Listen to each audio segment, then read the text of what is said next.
मौलाना बदरुद्दीन अजमल ने 2 दिन पहले नेशनल मीडिया के साथ बात करते हुए कहा है कि कांग्रेस अब कांग्रेस नहीं रही, मुस्लिम लीग बन गई। इसके ऊपर आपको क्या कहना है? देखिए, उनके पार्टी को और उनके पार्टी के सांप्रदायिक राजनीति को कांग्रेस दल ने ही ख़त्म किया है। उनको खुद पिछले लोकसभा चुनाव में उनके ही लोकसभा में उनके पार्टी को हराकर उनके पार्टी को बहुत बड़ी क्षति प्राप्त हुई और इस विधानसभा चुनाव में भी जहां जहां उनके विधायक थे, 2 के अलावा बाकी सारे विधायकों को हमारे कांग्रेस के प्रत्याशियों ने मजबूत जवाब देकर उनके उनके दल के सांप्रदायिक राजनीति को ख़त्म किया। तो आज अगर AIUDF के सांप्रदायिक राजनीति को असम में किसी ने ख़त्म किया है तो वो सिर्फ कांग्रेस पार्टी है।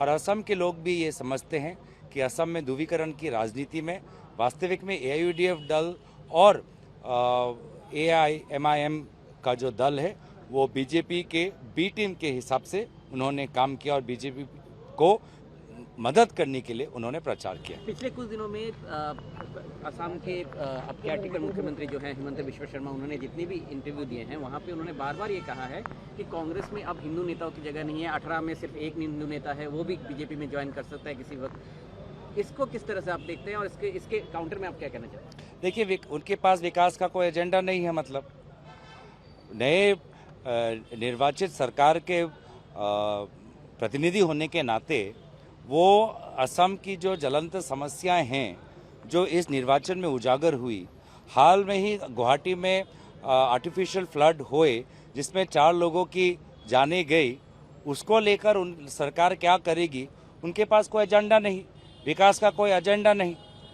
और अब तो हमको ये सुनने में आ रहा है कि उनके दल में मंत्रालयों का विभाग नहीं, कौन सा व्यक्ति कौन सा सिंडिकेट चलाएगा, कौन सा व्यक्ति कोयला का सिंडिकेट चलाएगा, कौन सा व्यक्ति सुपारी का सिंडिकेट चलाएगा, उस तरह की बातचीत हो रही है।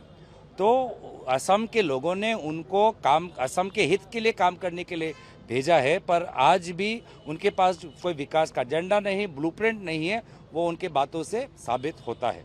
तो अखिल गोगोई ने भी टिप्पणी किया है कि हार के कारण कांग्रेस ही है। देखिए, हम विभिन्न मित्रों, हमने 5 पार्टियों के साथ हमने मित्रता की है। 5 में से 4 के साथ तो बहुत अच्छी तरीके से हमारा तालमेल है।